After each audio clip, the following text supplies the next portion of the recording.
Hello, Easton, and welcome to the Rabbi's Roundtable. I think this is the first, I'm sure it's the first show in the new year. We didn't do one in January, so this is February, and glad to be back. And I'm delighted for the first show of the new year to have my friend and a very influential and effective community leader, Tracy Ward. Hi, Tracy. Tracy is the executive director of the Easton Economic Development Corporation, and there is so much going on in town, as I've always said before. It's such a cool place to live. We're just going to talk a little bit about what's happening and what the community can take advantage of, given what's being presented to us. So thank you for being at the Rabbi's Roundtable. So much, so happy to be here today. Thank you. So let's talk a little bit about what's going on. What's Okay. new? What's planned? What should we be looking for, and what can we take opportunity to enjoy? So, as you know, it's been a rough couple of years. Oh, gosh. But here's the good news. I feel like there's a light at the end of the tunnel, and we're going to celebrate that light here in Easton with an incredible festival, winter festival in our downtown. Oh, which is wonderful. the second Chesapeake Fire and Ice. Fire, So we had to put it on. we're not going to stream it, right? It's going to be live. It's going to be live. It's going to be live. That was a wise. Never mind. It's going to be live. Come into our downtown. It's going to happen on February 18th, 19th, and 20th. So it'll start on Friday at 5 o'clock, go through Sunday of that weekend. We're going to have... It's in 3 weeks. Yeah, it's coming right up. Yeah, It's coming right up. Wonderful. And we're going to have ice sculptures throughout our downtown. The event has been sponsored by Preston Automotive and Safe House. They sponsored the first one, which we had obviously 2 years ago, Yep. and then COVID conditions changed Please. it. Yeah.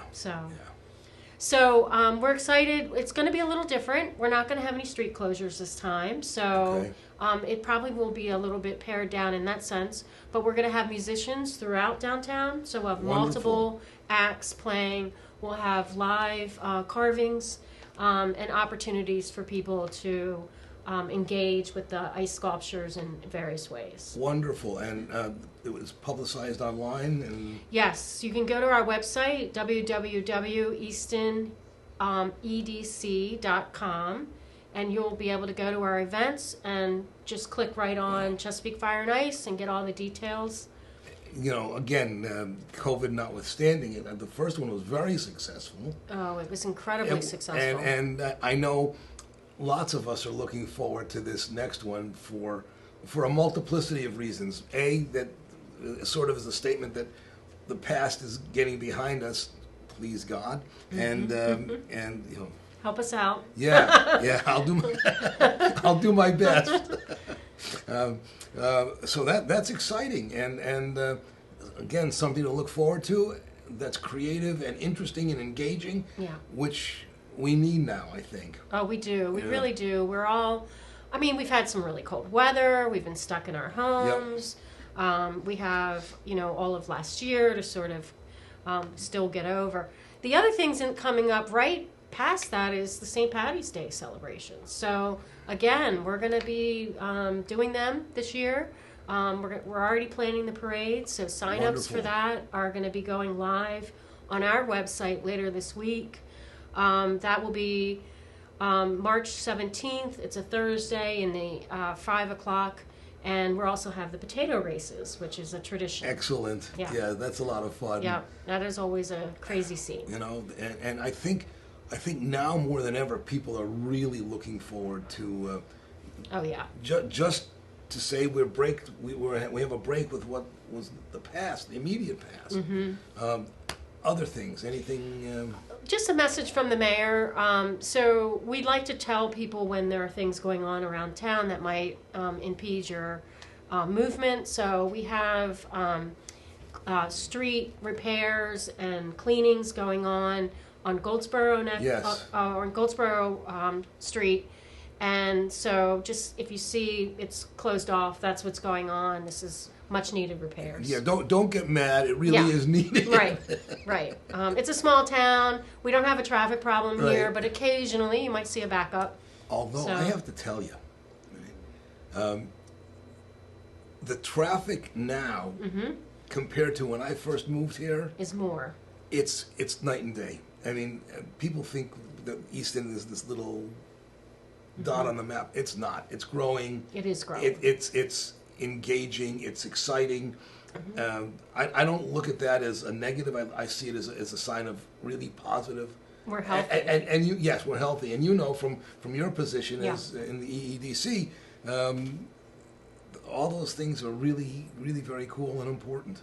Well, that's one of the reasons why we are updating, the town is updating the comprehensive master plan. Yeah. And that happens every 10 years. It's probably been about 15 since it's been done. It's really important for the community to get engaged in that process. Yes. Go to the town's website, do the survey, talk about what your opinion is about the traffic or the retail or what's missing. Housing units Yep. are needed. We have right now about 1,200 in the pipeline. Not all of those houses probably will get built, and even when they do, it'll be over the course of years. Certainly people are going to be concerned about how we build out the town. The other thing I would say that the town does an amazing job. I mean, that's why we love being here, Yeah. right? I mean, the town has always done an amazing job.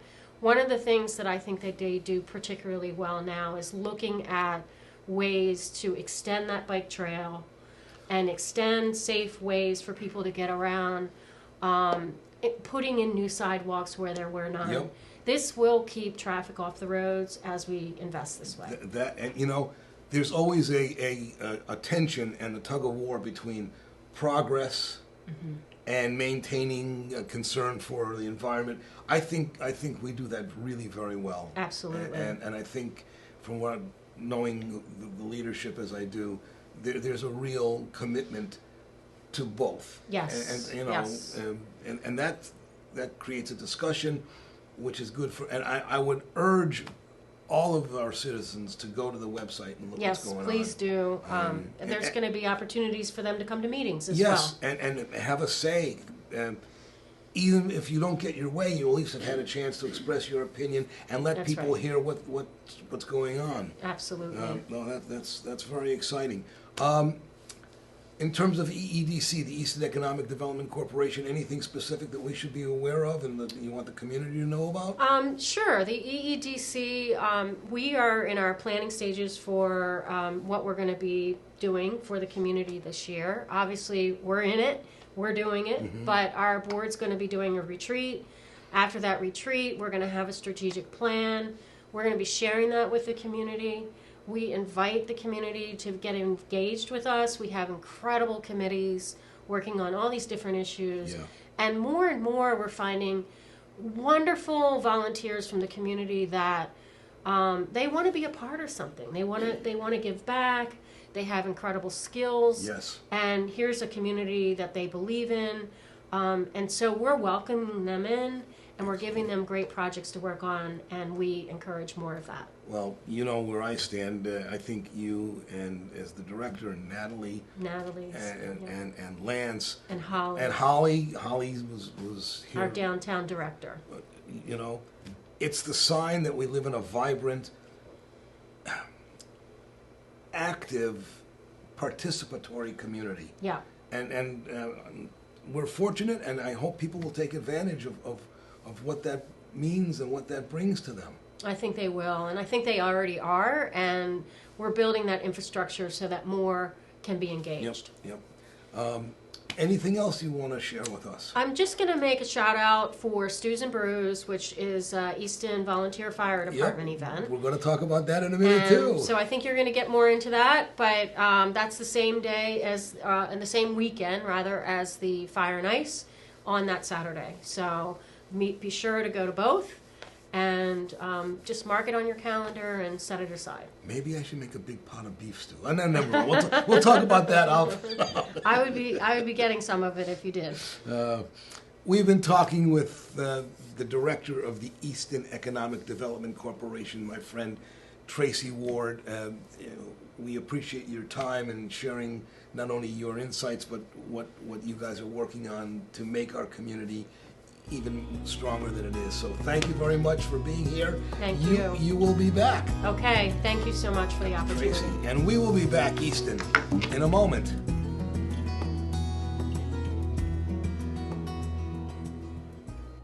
The Avalon Foundation and MCTV programming is proudly supported by Easton Hardware and Floor Covering. Since 1939, we're still there and we still care. I got the shot, man, because I believe in the science. I got vaccinated so I could hug my 5 kids and 14 grandkids. We all got vaccinated because we want to see you back in the theater. Well, as a survivor of COVID, I really did it for other people. I've also had the virus. I do not want it again. We got COVID and then they sent me to Johns Hopkins. Oh my gosh, it's the worst thing anyone could ever go through. I genuinely feel like it's my patriotic duty to get vaccinated. Do it for your state, do it for your country, do it for you. I talked to my friends and family in India and Pakistan, and they don't have that access whatsoever. I'm tired of Zoom. You're tired of Zoom. It's my turn to take a chance. Take advantage of that privilege. Get the vaccine, please, for me, for your family. And I got it because of what she said. And welcome back, Easton, to the Rabbi's Roundtable. I'm Rabbi Peter Hyman, Rabbi at Temple B'nai Israel, and we are coming to you from the studios of MCTV in the basement of the Avalon Theater. And I'm really excited. I'm always excited by the guests we have, but I'm very excited that we have 2 of Easton's finest volunteer firemen joining us today, and I'll introduce both of them. Thank you so much for taking the time to be here. I first want to introduce Ed Forte Jr. Ed moved to Easton 5 years ago with his wife Daphne to retire near family. He lived in New Jersey for 58 years. He joined the Easton Volunteer Fire Department because nothing better to do. And he worked for New Jersey's largest utility, PSEG, which stands for? Public Service Electric and Gas Company. Public Service Electric and Gas for 36 years. He was mayor, council president, and public safety director of the town of Haddon Heights in New Jersey. Cool. That's very impressive. Thank you. And his resume is interesting and impressive. And I also want to introduce Brett Whitehead. For 42 years, he worked in the pharmaceutical industry, in marketing and senior management positions. He too is a member of the Volunteer Fire Department, Easton Rotary, Habitat for Humanity, and vestry member of Christ Church. I know.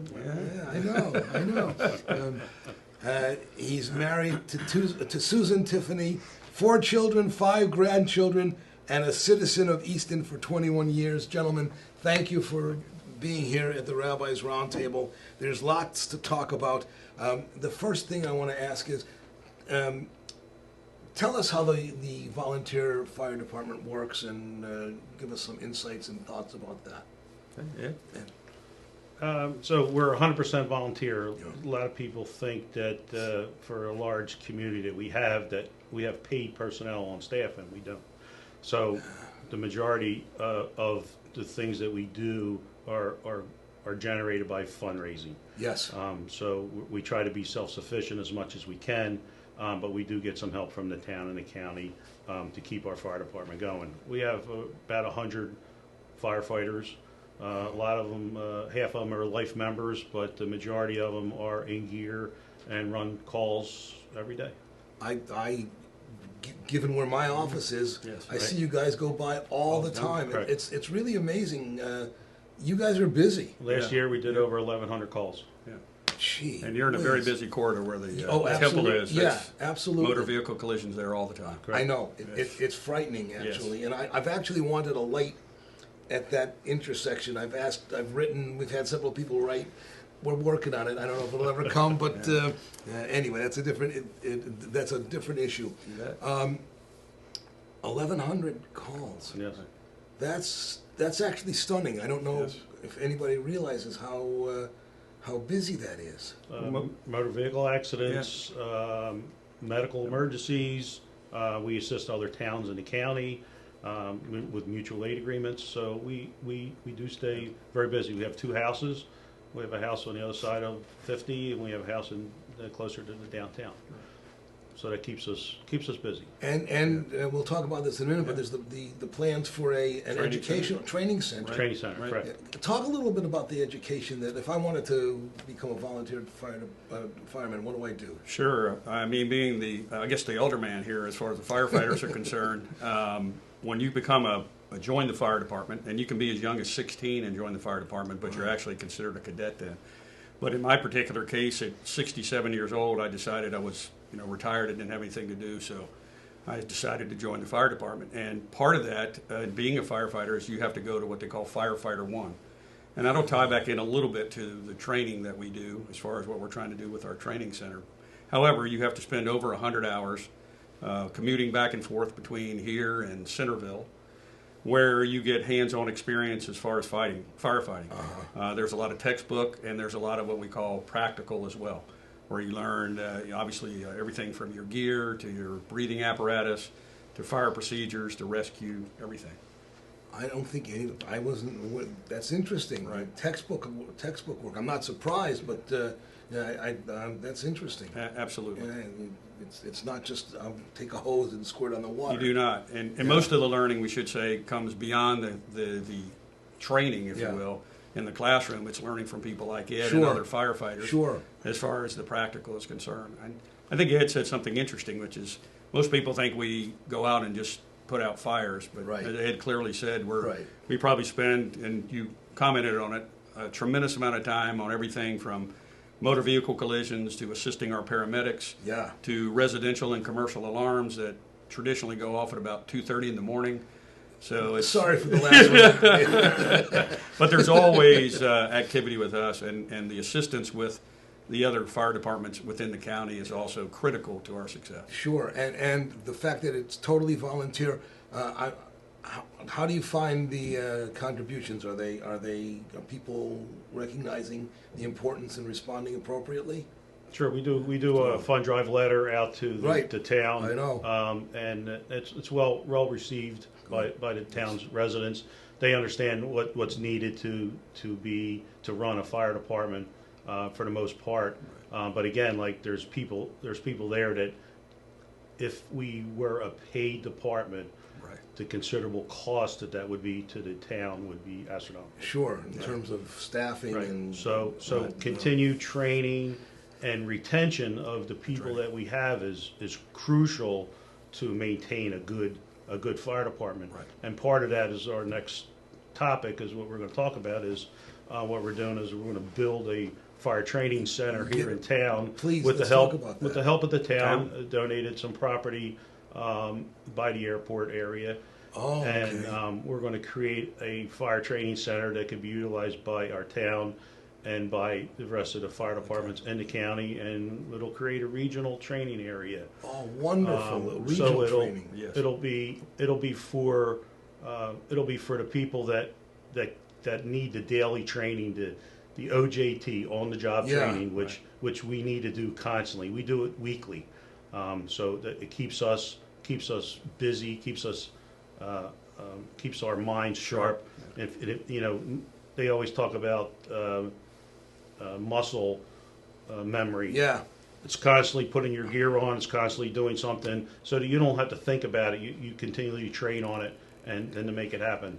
So having something in town saves us from driving an hour up, an hour back, taking equipment out of town, which having equipment in town and in our county, if there is an emergency, we can respond at any time to that emergency. That is really exciting, and again, as I was saying to Tracy, just another indication of how vital and vibrant and growing the town is. Absolutely. And how many people will be on faculty and staff, or will it be just the veterans? It'll be our end of things. Okay.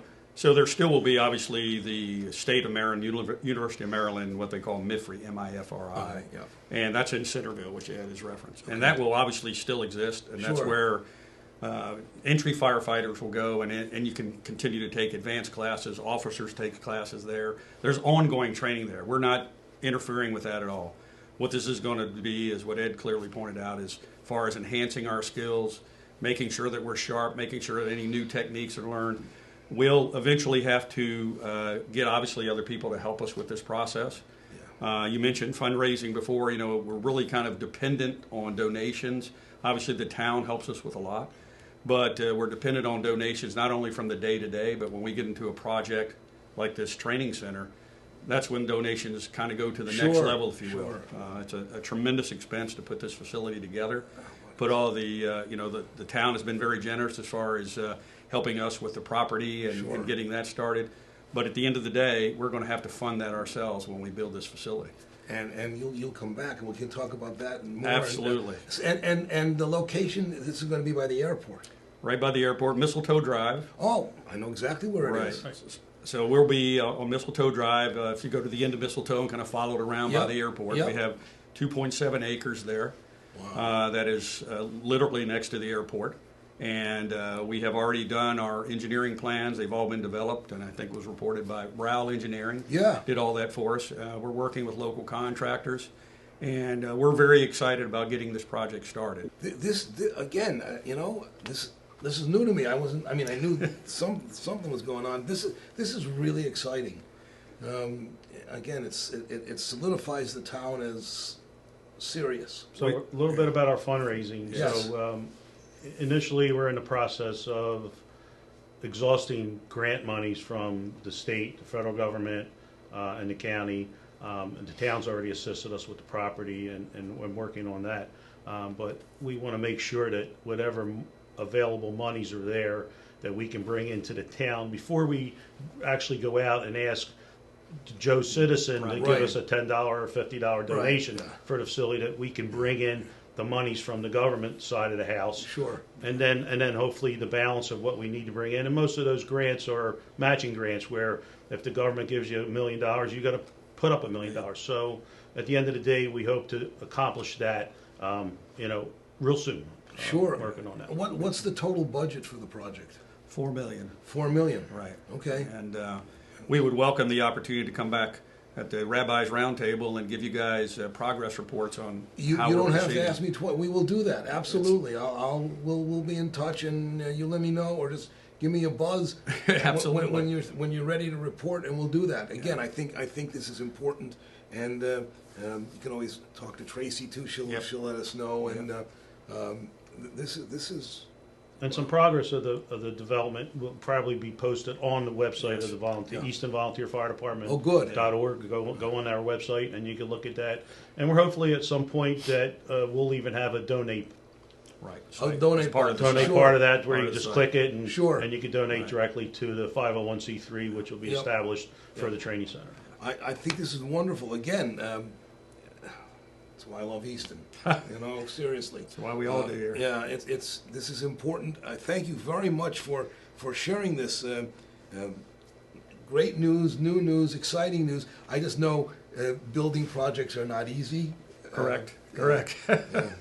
And we would like to thank Tracy and her people that have helped us so far in moving this project forward. Oh yeah. I can't talk enough. We should put in a plug for the mayor, who's been a member for 50 years, and he introduced us. That's right. Yep. Yes, he introduced us to Tracy and Natalie, and as Ed clearly said, they have been a real plus.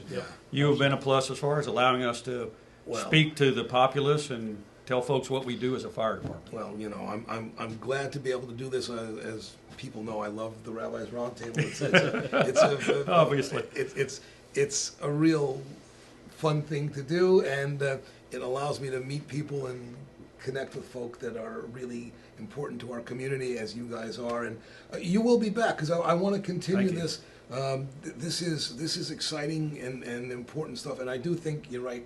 I think we're fortunate to have the mayor. He is solid and visionary, committed, absolutely. And I'm not surprised to hear of his support and absolutely. Anything else you think we should talk about or you want us to know before we conclude this session? I would say this is a very good start. If we have the opportunity to continue to educate the community on the fire department, not only the training center, but what we do as a fire department. We are, as Ed started with, 100% volunteer. Yeah. And we depend on two things. One is donations, which we've touched on. Yep. The other is people. Yeah. And we have to continue to grow as people move on and either leave us permanently or move to Florida or whatever. We have to continue to reload, and we're fortunate to be able to do that. But we found, and we talked to Tracy about that we're kind of the silent helpers in town a lot, much like the police department. When you need folks, they're there. That's correct. But there's so many things that we do, and we realize this is a mutual partnership with the town of Easton, and we're here to help each other. So I fully understand. I have colleagues in the clergy who will say the same thing. Right, I know. And also, I'd like to put a plug in. Tracy talked about earlier about the Stews and Brews, which is coming up on the 19th. Yes. So I'm on that committee. I wear a lot of hats in the fire department on a lot of committees. Stews and Brews this is our second time doing it in conjunction with what the Chesapeake Fire and Ice activities in town. And so far we sold 700 tickets online. Wonderful. We're capping it at 800 because we're trying to not sardine the people in the building, but get people to mingle and stuff. So we have 25 breweries coming. We have some restaurants coming. Blue Point Hospitality has sponsored that for us, which is fantastic. Very nice. So we're doing a lot in town with that. And our next big event for the fire department is our 30th anniversary golf outing, which will be in September. Which I'm the chairman of, so I had to plug that. It's a fundraiser, so that's one of our biggest fundraisers of the year. So I look to get save the date cards out to the people that have participated in the past and have sponsored things in the past for us. So, terrific, and so we'll you guys will come back way before that and talk about all this. We'll keep again, you up to date. Yeah, please, and it's important that the community understand this. And you're right, you don't think about it until you need something. Correct. And how fortunate we are that when we need it, we're there. We're there. You're there. Right. Absolutely. So, thank you for having us. Yes. No. Appreciate the opportunity. Your rank is? I'm a firefighter, and I'm also was elected trustee at fire department. And firefighter. Cool. Well, we've been talking to Ed Forte Jr. and to Brett Whitehead from the Easton Volunteer Fire Department. We are grateful for your service. Thank you for sharing your time. And as I said, you will be back. We'll talk more. Sure. And I want to know all about the stew and brew. We should be there. I'll do my best. Easton, you have been seated at the Rabbi's Roundtable, the first show in February in the new year.